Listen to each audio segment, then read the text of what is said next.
ಎಲ್ಲರಿಗೂ ನಮಸ್ಕಾರ. ಡೀಪ್ಸೀಕ್ ಕನ್ನಡ ಯೂಟ್ಯೂಬ್ ಚಾನೆಲ್ಗೆ ತಮಗೆಲ್ಲರಿಗೂ ಸ್ವಾಗತ ಸುಸ್ವಾಗತ. ಗೆಳೆಯರೇ, ಬದುಕಿನಲ್ಲಿ ಅವಸರ ಬೇಡ. ಕಾಯುವ ತಾಳ್ಮೆ ನಮಗಿದ್ದರೆ ನಮ್ಮ ಸಮಯ ಬಂದೇ ಬರುತ್ತದೆ.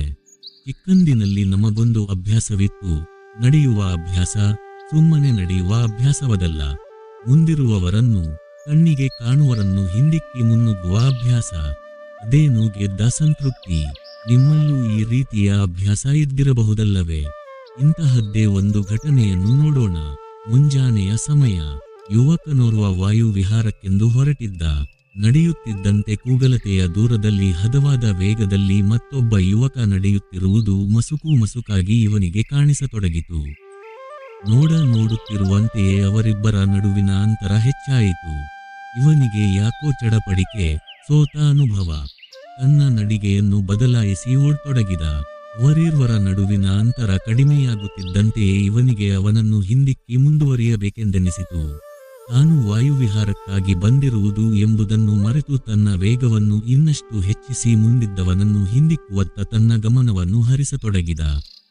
ಆಗ ತಾನೇ ಉದಯಿಸುತ್ತಿರುವ ಸೂರ್ಯನ ಹೊಂಗಿರಣ, ಹಕ್ಕಿಗಳ ಚಿಲಿಪಿಲಿನಾದ, ತನ್ನತ್ತ ಬೀಸಿ ಬರುತ್ತಿರುವ ತಂಪಾದ ಗಾಳಿ, ಪ್ರಕೃತಿಯ ವಿಭಿನ್ನ ನೋಟಗಳನ್ನು ಆಸ್ವಾದಿಸುವುದನ್ನು ಬಿಟ್ಟು ಮನಸ್ಸು ಮುಂದಿರುವ ಎದುರಾಳಿಯನ್ನು ಸೋಲಿಸುವತ್ತ ಕೇಂದ್ರೀಕೃತವಾಯಿತು. ಎದುರಿದ್ದವ ಸಮಗತಿಯಲ್ಲಿ ನಡೆಯುತ್ತಿದ್ದರೂ ಸಹ ಅವನ ವೇಗ ಇವನಿಗಿಂತ ತುಸು ಹೆಚ್ಚೇ ಇತ್ತು. ಇವನು ಏಗುಸಿರು ಬಿಡುತ್ತಾ, ಬಲು ಕಷ್ಟದಿಂದ ತನ್ನೆಲ್ಲ ಶಕ್ತಿಯನ್ನು ಒಟ್ಟುಗೂಡಿಸಿ ಓಡುತ್ತಾ ಕೊನೆಗೂ ಅವನನ್ನು ಹಿಂದೆ ಹಾಕುವುದರಲ್ಲಿ ಯಶಸ್ವಿಯಾದ. ವಿಜಯದ ಕಿರುನಗೆಯೊಂದಿಗೆ ತೀರ ಬಳಲಿ ಬದಿಯ ಕಲ್ಲು ಬೆಂಚಿನ ಮೇಲೆ ಕುಳಿತು ತಾನು ಹಿಂದಿಕ್ಕಿದ ಅಪರಿಚಿತನನ್ನೇ ನೋಡತೊಡಗಿದ. ಸ್ವಲ್ಪ ಸಮಯದ ನಂತರ ಆ ಅಪರಿಚಿತ ಅವನ ಸಮೀಪಕ್ಕೆ ಬರುತ್ತಿದ್ದಂತೆ ಇವನು ಎದ್ದು ನಿಂತು ಅವನ ಕಡೆ ಹಾಯ್ ಎಂದು ಕೈಸನ್ನೆ ಮಾಡಿದ.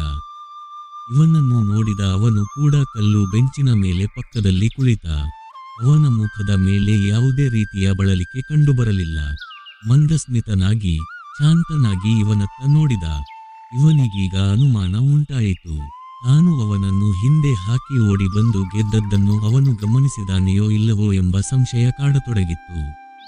ಇದಕ್ಕೆ ಉತ್ತರ ಸಿಗದಿದ್ದರೆ ದಿನಪೂರ್ತಿ ಇದೇ ವಿಷಯ ತನ್ನ ತಲೆಯನ್ನು ಕೊರೆಯಬಹುದೆಂದು ಅವನನ್ನು ಕೇಳಿಯೇ ಬಿಟ್ಟ.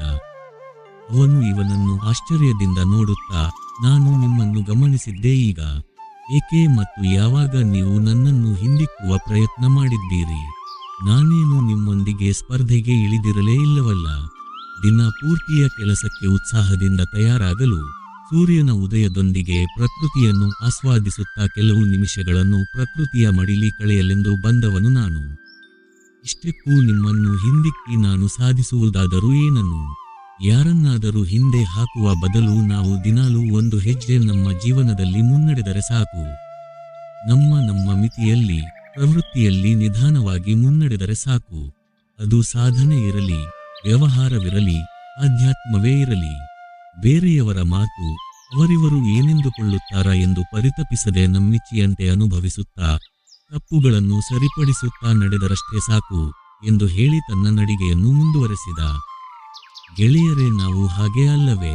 ಯಾವ ವಿಷಯಕ್ಕೆ ಹೆಚ್ಚು ಮಹತ್ವ ಕೊಡಬೇಕೋ ಅದನ್ನು ಬಿಟ್ಟು ಇಲ್ಲಸಲ್ಲದ ವಿಷಯಗಳಲ್ಲಿ ಮೂಗು ತೂರಿಸಿ ಸಮಯ ಕಳೆಯುತ್ತಿರುತ್ತೇವೆ. ನಾವು ಕೆಲವು ವ್ಯಕ್ತಿಗಳನ್ನು ಜೀವಕ್ಕಿಂತಲೂ ಹೆಚ್ಚು ಪ್ರೀತಿಸುತ್ತಿದ್ದರೂ ಅವರ ಜೀವನದಲ್ಲಿ ನಮಗೆ ಸ್ಥಾನವೇ ಇರುವುದಿಲ್ಲ. ಬೇರೆಯವರನ್ನು ಮೆಚ್ಚಿಸಲು ಬದುಕುವುದಕ್ಕಿಂತ ದಿನಾಲೂ 1% ನಮ್ಮನ್ನು ನಾವು ಉತ್ತಮಪಡಿಸಿಕೊಂಡು ಒಂದು ವರ್ಷದ ಒಳಗೆ ಪ್ರಪಂಚದ 90% ಜನರಿಗಿಂತಲೂ ಹೆಚ್ಚು ಪ್ರಗತಿಯನ್ನು ಹೊಂದಬಹುದು. ಒಬ್ಬರು 25ರಲ್ಲಿ ಮದುವೆಯಾಗಿ 30ರಲ್ಲಿ ವಿಚ್ಛೇದನೆಗೊಳ್ಳುತ್ತಾರೆ. ಇನ್ನೊಬ್ಬರು 40ಕ್ಕೆ ಮದುವೆಯಾಗಿ ಜೀವಮಾನವಿಡೀ ಒಟ್ಟಿಗೆ ಇರುತ್ತಾರೆ. ಒಬ್ಬರು 21ಕ್ಕೆ ಪದವೀಧರರಾದರೂ ಉತ್ತಮ ಉದ್ಯೋಗಕ್ಕಾಗಿ ಜೀವನ ಪೂರ್ತಿ ಅಲೆದಾಡುತ್ತಿರುತ್ತಾರೆ.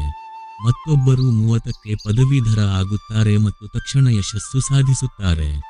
ಜೀವನ ಪ್ರತಿಯೊಬ್ಬರಿಗೂ ವಿಭಿನ್ನವಾಗಿರುತ್ತದೆ. ನಮ್ಮ ದಾರಿಯಲ್ಲಿ ನಾವು ಸಾಗಬೇಕಾಗುತ್ತದೆ. ಕೊಲೋನಲ್ ಸ್ಯಾಂಡರ್ಸ್ 65ಕ್ಕೆ KFC ಪ್ರಾರಂಭಿಸಿದರು. ಮೋರ್ಗನ್ ಫ್ರೀಮ್ಯಾನ್ 50ಕ್ಕೆ ಸಿನಿಮಾ ಜೀವನದಲ್ಲಿ ಹೆಸರು ಮಾಡಿದರು. ಯಶಸ್ಸಿಗೆ ಬೇಕಾಗಿರುವುದು ವಯಸ್ಸಿನ ಮಿತಿಯಲ್ಲ, ನಿರಂತರ ಪ್ರಯತ್ನ ಮತ್ತು ಗೆಲುವಿನ ಹಂಬಲ. ಗೆಳೆಯರೇ, ಬದುಕಿನಲ್ಲಿ ಅವಸರ ಬೇಡ. ಅಪ್ನಾ ಭಿ ಟೈಮ್ ಆಯೇಗಾ. ಕಾಯುವ ತಾಳ್ಮೆ ನಮಗಿರಬೇಕಷ್ಟೇ. ಈ ಕಥೆ ತಮಗೆ ಇಷ್ಟವಾದಲ್ಲಿ ಲೈಕ್ ಮಾಡಿ, ಸಬ್ಸ್ಕ್ರೈಬ್ ಮಾಡಿ.